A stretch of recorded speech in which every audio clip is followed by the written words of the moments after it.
জুলাই সনদ স্বাক্ষর ও গণভোট নিয়ে রাজনৈতিক দলগুলোর মধ্যে যখন ত্রিমুখী অবস্থান, সভা সমাবেশে অবস্থান যখন পাল্টাপাল্টি, ঠিক তখন একই মঞ্চে দেখা গেল বিএনপি, জামাত ও এনসিপি সহ ফ্যাসিবাদ বিরোধী আন্দোলনের প্রায় সকল দলের শীর্ষ নেতৃবৃন্দকে। উপলক্ষ গণ অধিকার পরিষদের চতুর্থ প্রতিষ্ঠাবার্ষিকী, যেখানে সবার বক্তব্যে একই সুর, দেশের স্বার্থে ঐক্যবদ্ধ থাকার আহ্বান। এনসিপির সদস্য সচিব আখতার হোসেন বলেন, জুলাই সনদের পরিপূর্ণ বাস্তবায়ন নিশ্চিত করতে হবে। কারো দলীয় স্বার্থের কারণে জুলাই সনদের বাস্তবায়ন যাতে ক্ষতিগ্রস্ত না হয়। বলেন, জাতীয় পার্টি মানে জাতীয় পার্টি না, তারাই আওয়ামী লীগ। জুলাই সনদের পরিপূর্ণ বাস্তবায়ন ছাড়া এই সংকট থেকে উত্তরণের আমাদের হাতে এখন আর কোনো উপায় নেই।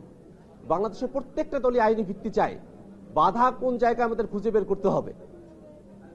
যদি কারো দলীয় স্বার্থের কারণে জুলাই সনদের আইনি ভিত্তি দেওয়ার জায়গায় কোনো বাধা তৈরি হয়, সেই দলের সঙ্গে কথা বলে তাদের দলীয় স্বার্থের জায়গা থেকে তাদেরকে বিরত থাকার আহ্বান জানাতে হবে।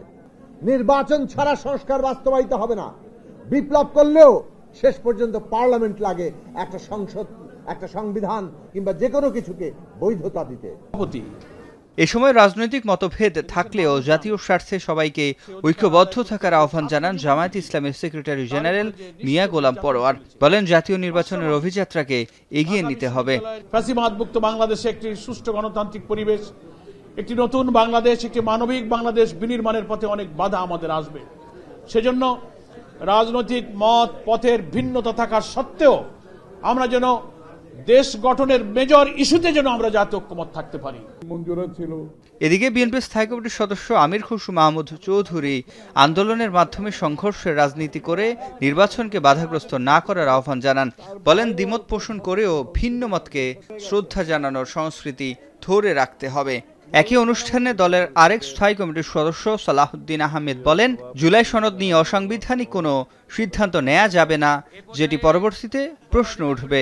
আমরা যেন কোনোভাবেই আইনানুগ প্রক্রিয়ার বাইরে না যাই, সাংবিধানিক প্রক্রিয়ার বাইরে না যাই। আমরা যেন এই জাতিকে একটি সুষ্ঠু নিয়মতান্ত্রিক ধারার মধ্যে দিয়ে পরিচালিত করি। এই জুলাই সনদ হবে জাতীয় জীবনে রাজনৈতিক সমঝোতার একটা ঐতিহাসিক দলিল, পূর্ণাঙ্গ দলিল। বাংলাদেশে একটা গণতান্ত্রিক অর্ডার ফিরিয়ে আনতে হবে। এখন রাস্তার আন্দোলন নয়, এখন আন্দোলন হচ্ছে জনগণের কাছে আমাদেরকে যেতে হবে। আমরা সাংঘর্ষিক রাজনীতির দিকে যেতে পারবো না, আমরা হিংসাপরায়ণ রাজনীতির দিকে যেতে পারবো না। আমরা পরস্পরের সাথে সম্পর্ক নষ্ট করে রাজনীতি করে যদি যাই, আবার সেই পুরনো কালচার আমাকে ফিরে যেতে হবে। এ সময় রাজনৈতিক দলগুলোর মধ্যে কোনো বিভেদ নেই উল্লেখ করে তারা বলেন, নির্বাচন বাধাগ্রস্ত হলে গণতন্ত্র প্রতিষ্ঠা পাবে না। জনাব নুরুল হক নূর বক্তব্য রাখবেন। সিফাত শাহরিয়ার, এখন, ঢাকা।